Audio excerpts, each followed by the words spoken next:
Olá, pessoal, tudo bom? Eu sou a Ana Paula Mendonça, sou bacharel em Direito, moro na cidade de Novo Hamburgo, no estado do Rio Grande do Sul. Bem-vindo ao meu canal. Eu estou gravando um documentário referente à violência doméstica. Hoje iremos tratar a questão da violência doméstica feminina. Eu estou hoje na presença da psicóloga Jéssica Fontoura. Tudo bom, Jéssica? Olá, tudo bem e você? Também. Então, pessoal, hoje nós vamos tratar sobre a transgeracionalidade, né, e os problemas psicológicos que essa violência doméstica traz para as vítimas e em relação aos agressores também. Então, Jéssica, como que acontece esse primeiro contato com a violência? A violência, então, ela acontece no seio familiar, né, na infância. Então, quando a criança, né, o adolescente vivencia muitas vezes esse relacionamento dos pais, né, esse relacionamento de perto com a violência, porque a gente aprende a se relacionar, nosso primeiro contato com as pessoas, nosso primeiro contato social é com os nossos pais. Então, a gente estando muito presente nesse âmbito da violência, a gente presenciando a mãe passando por uma situação assim, o pai sendo mais agressivo, a gente entende que essa é a única maneira de se relacionar. Então, posteriormente na nossa vida adulta, isso vai se repetir, porque é a única maneira que a gente entende, que a gente acha que é o correto, né? Então, se tu diz para tua filha que tu tá batendo nela para educar e porque tu ama, ela vai crescer entendendo que isso é sinônimo de amor, que ela precisa apanhar para aprender, ela precisa apanhar para que ela seja amada. Jéssica, por que a violência psicológica ela é mais difícil de perceber? Porque a violência psicológica, ela é um tipo de violência que ela vem muito devagar, né? Começa por uma proibição com a roupa, né? Às vezes o namorado começa a dizer que as amigas não concordam com aquela relação, e aí começa a vir as proibições. Então, ela é uma violência que ela se dá de uma forma muito delicada, né? Ela acontece muito devagar. Às vezes uma ameaça, às vezes deixar a pessoa sozinha em casa, trancado, isso é um tipo de violência, xingar, gritar, então são coisas que às vezes a gente acaba não percebendo por ser algo muito, muito pequeno, às vezes a gente entende que é algo muito pequeno, até a forma da pessoa se comunicar contigo, o não te respeitar é uma forma de violência, a traição é uma forma de violência psicológica, né? Gritar com outra pessoa, então às vezes até o empurrar, puxar o cabelo também se torna uma forma de violência psicológica, dependendo do contexto. Então, são essas questões assim que às vezes acaba passando despercebido, né? Quando a gente vivencia em casa o pai ou a mãe gritando, a gente entende que tá tudo bem se relacionar assim, né? E às vezes acaba não percebendo. A violência psicológica, ela é uma violência que ela não fica registrada no corpo, né? Então, por isso que é muito difícil de se perceber, né? Ela é algo muito singular. Então ela vem com essas proibições de roupa, vem com essas proibições dos amigos. Às vezes não é nem proibir, mas é dizer, ah, eu não gosto da tua amiga tal, ela não concorda com o nosso relacionamento. Quando tu fala para ela da gente, ela te bota contra mim. Então aí a pessoa acaba se afastando. Isso também é uma violência psicológica, né? Essa falta de respeito. A mentira também é uma violência psicológica quando tu esconde coisas do outro, quando tu manipula o outro, quando tu faz o outro pensar que a culpa é só dele, isso é uma violência psicológica também, né? E às vezes, às vezes utilizar coisas que está ao nosso alcance também para atingir o outro, por exemplo, quebrar objetos muito com valor muito sentimental, celular, joias, rasgar roupas, isso é uma violência psicológica. Uh, Quando a mulher depende financeiramente do homem e ela fez alguma coisa que desagradou o homem, privar ela desse dinheiro, enfim, privar ela de comida, isso também é uma violência psicológica, né? Então a mulher tem que se submeter a fazer o que o homem quer, isso é uma violência psicológica também. né? Denegrir a imagem da pessoa, ofender a pessoa, dizer que a pessoa, incapacitar a pessoa, então também é uma violência psicológica. Então a violência psicológica, ela é algo que ela vai acontecendo devagar, tu não vai se dando conta, porque não está registrado na tua pele, mas a tua mente vai se condicionando àquele aprisionamento, àquela violência. Então é muito difícil, é muito singular para se dar conta disso. Sim, fazendo um link então dessas duas primeiras perguntas, Jéssica, quais que seriam os reflexos, né, desses acontecimentos na família, como tu mencionaste, e também a questão da percepção da vítima referente à violência? Quais seriam as consequências, os reflexos desse tipo de violência? Uhum. Normalmente a mulher vai ficando aprisionada, né? Acredita, muitas vezes ela é dependente desse homem pela questão financeira, né? Porque esse homem não permite com que ela trabalhe, enfim. Então ela tem medo do julgamento, ela tem medo do que as pessoas vão falar. Ela lutou muito para ficar nesse relacionamento, ela brigou com muitas pessoas, ela se afastou da família. Então ela não tem mais para onde recorrer, né? E afinal também muitas vezes ela já foi e voltou com esse marido, então ela perdeu a credibilidade também, muitas vezes. E aí ela acaba permanecendo nessa relação justamente por isso, assim, né? Então, ela se dá conta de que não é mais saudável aquilo, mas ela também não consegue se desprender, porque a violência tem um ciclo, né? E aí tem a fase da lua de mel, onde acontecem muitas promessas, né? Ou vocês se prometem várias coisas, as coisas vão ser diferentes, as coisas vão ser muito legais. Tem a fase da tensão, que é a fase das ameaças e da violência psicológica.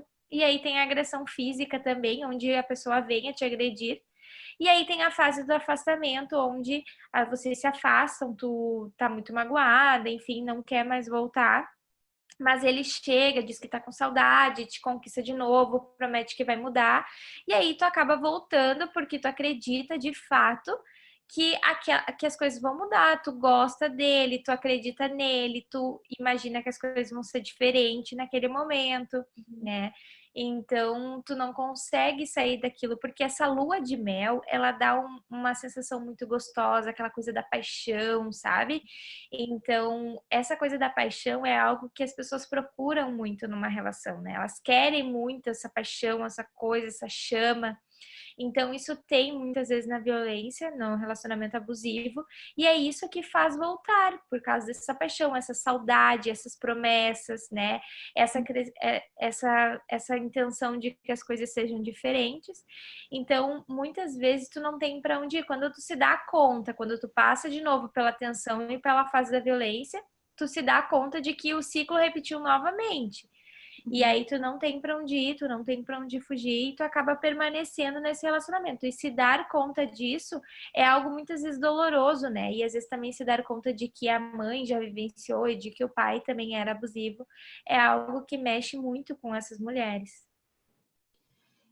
Assim, ó, Jéssica, como que isso se torna natural, de forma natural, né? Teria assim, algo a ver com a questão familiar ou isso, como tu falou, que é uma forma sutil, né, que vai acontecendo de forma gradual, é por isso que se torna tão natural que a pessoa acaba não percebendo que ela está nesse relacionamento abusivo e acaba, né, adiando um término ou achando aquilo normal, como que a vítima, né, se vê nessa posição? Uhum. Isso se torna normal quando tu já vivencia isso em casa, né? É como uma gaveta de meias. Eu sempre gosto de usar esse exemplo. Tu tem uma gaveta de meias em um lugar, se em anos a gaveta de meias está ali, se em determinado momento tu resolve mudar essa gaveta de meias, por muito tempo tu vai seguir indo nessa antiga gaveta de meias. Então é isso mesmo. Tu é condicionada a isso. Tu viveu a vida inteira vendo os teus pais terem um relacionamento abusivo, automaticamente tu repete esse relacionamento abusivo.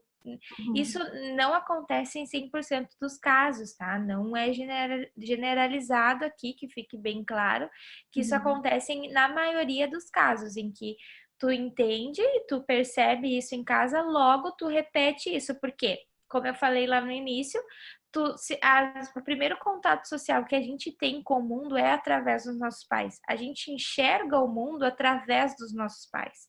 São eles que nos mostram coisas, são eles que nos condicionam a ver o mundo de tal maneira. A gente vai mudando conforme a gente vai se constituindo como ser humano e conforme a gente vai se relacionando com outras pessoas. Mas essas coisas, isso se chama transgeracionalidade e na psicanálise se chama de transmissão psíquica, que é algo que acontece de geração em geração. Então, para te romper, isso é algo muito difícil, né? É como se fosse um legado familiar que tu carrega contigo, um brasão, né? Tu carrega contigo e tu tende a repetir. Se a tua mãe foi uma pessoa mais submissa, tu vai ser uma pessoa mais submissa. Se no relacionamento dos teus pais não tinham contato, eles gritavam muito, eles ficavam emburrados durante dias, né, dentro de casa e não se comunicavam direito, tu tende a repetir isso na tua relação, porque é a única maneira que tu aprendeu a se relacionar. Então, por isso que sim, a violência fica naturalizada, porque quando isso acontece no teu seio familiar, tu repete isso e não se dá conta. E muitas vezes a violência se torna naturalizada na tua família também. Muitas vezes acontece de mulheres quererem voltar para casa ou compartilharem com as suas famílias o que aconteceu e a mãe ou o pai achar que é tudo normal, que o que o marido está fazendo é normal, que casou tem que casar para sempre e não importa o que aconteça, um tem que ficar do lado do outro. Então, mais uma vez, a violência vai sendo naturalizada nesses simples gestos, assim. Então, a mulher acaba aceitando, entendendo que se os pais estão dizendo é porque então é isso aí que ela tem que conviver. Sim. Jéssica, tu acredita que houve um grande aumento da violência doméstica em relação à pandemia? E tem alguma coisa a ver com o fato assim, psicológico de duas pessoas no mesmo ambiente? Ou por que isso aumentou? A violência doméstica, ela já vem tendo um número bem grande, né, há muito tempo, né? Ela vem tendo visibilidade há muitos anos, né, também. Antes a gente a gente sabia que isso acontecia, mas não tinha dados sobre isso o suficiente, né? Na pandemia, sim, ela cresceu cerca de 50%, né? Essa violência, ela já perpetuava na família. Essa violência, ela já existia na família. Não foi por causa da pandemia que isso veio acontecer ou que veio a se agravar. Essa violência já acontecia nas famílias, mas como essas famílias tinham suas rotinas, os seus trabalhos, os seus afazeres, vinha esses afazeres e essas coisas, então, que faziam com que cada um seguisse a sua rotina normal. Com a pandemia, as pessoas tiveram que ficar em casa, né? Já não havia comunicação entre o casal, entre a família. Isso já não existia antes da pandemia. E agora, tendo que conviver no mesmo ambiente, sem saber se comunicar, né? Sem ter rotina com sentimentos à flor da pele, porque agora nessa pandemia todo mundo está num estado muito sensível. Aí sim, então a violência vem sendo perpetuada, vem acontecendo muitos divórcios, muitas mulheres vêm sofrendo vários tipos de violência, mas porque a tensão aumentou, né? Antes não, agora não tem mais a rotina para poder fugir disso.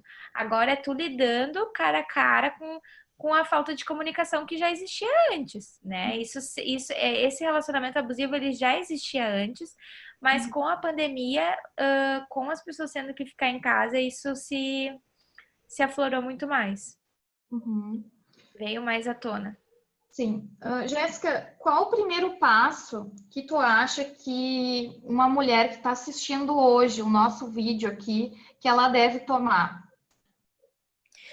O primeiro passo é ela procurar uma ajuda, né, psicológica, primeiramente, que ela possa se cercar com a rede, ir na delegacia, fazer um registro contra o parceiro, né, se colocar em segurança, talvez ela vá precisar fugir, talvez ela vá precisar ficar escondida, né, talvez o primeiro lugar onde ele vá procurar ela é na casa dos pais, na casa dos amigos, então que ela possa se proteger nesse momento, tanto psicologicamente quanto fisicamente, né, que ela procure uma rede de ajuda. Tem a delegacia da mulher, tem o CREAS, tem a assistente social também pode ajudar de práticas jurídicas da Universidade Fevale, também presta serviço de forma gratuita para essas mulheres, tanto no processo judicial quanto guarda, enfim, pensão alimentícia. Então é importante que essas mulheres possam se cercar de todo o serviço da rede, né? E principalmente o atendimento psicológico, porque ele vai vir com promessas, ele vai vir com mudanças, ele vai vir com um monte de coisas, e que elas possam se fortalecer, né, e entender que existem outras maneiras de se relacionar e não só a maneira abusiva, né. E eu acho que também elas poderem contar com a ajuda de policiais, que é importante, é fundamental nesse momento, fazer um boletim de ocorrência e ficar o mais longe possível desse parceiro. Só para complementar, até quem está assistindo o vídeo, né? Conforme vocês viram já no documentário, foi relatado aqui pela doutora Mara, né? Que ela é presidente do CONDIM, que em Novo Hamburgo, então na nossa cidade aqui, nós temos um lar temporário, né? Para auxiliar essas mulheres que estão, né, passando por esse tipo de violência, né? A doutora Cláudia também deixou aqui o julgado do STF em relação, né, à causa trabalhista, aonde a mulher que ela está trabalhando, ela pode avisar, né, o patrão dela de que ela está com esse problema, né, e o patrão dela vai fazer o pagamento dela por 15 dias, vai solicitar o envio, então, da documentação junto ao INSS, né, e ela pode vir a ficar afastada, né, do serviço e recebendo um auxílio do governo, então, aí pelo período de 6 meses, né? Isso são vitórias que nós, mulheres, conseguimos através da legislação da Maria da Penha. Eu gostaria muito de agradecer, Jéssica Fontoura, pela tua participação aqui no meu canal. A gente já gravou algumas vezes e não deu muito certo. Sim. Então, muito obrigada pela paciência, obrigada por ter vindo aqui se disponibilizado. A gente sabe que a rotina é bem puxada para vocês, né, que trabalham nessa área da saúde, nessa situação de pandemia. E se você quiser deixar uma mensagem para as pessoas que estão assistindo, fica à vontade. Eu gostaria de agradecer primeiramente, né, o convite. Eu acho que o trabalho é lindo, né? Acho que quanto mais pessoas a gente puder alcançar com essa mensagem, melhor vai ser, né? E que as mulheres possam entender que a culpa não são delas, né? Que a culpa não é delas, que elas aprenderam a se relacionar dessa forma e que por elas já estarem nesse relacionamento, por elas aguentarem tanto tempo assim, elas já são muito fortes, né? E que dá para sair disso, tem uma outra maneira de se relacionar, tem outras maneiras de poder viver a vida, né? E que elas possam entender que também esses parceiros não sabem fazer diferente. Assim como elas, eles também não sabem fazer diferente, mas que talvez em algum outro momento eles possam descobrir com outras pessoas e que o lugar delas é onde elas quiserem. Isso aí, então. Obrigada, pessoal, por ter assistido. Tchau. Tchau!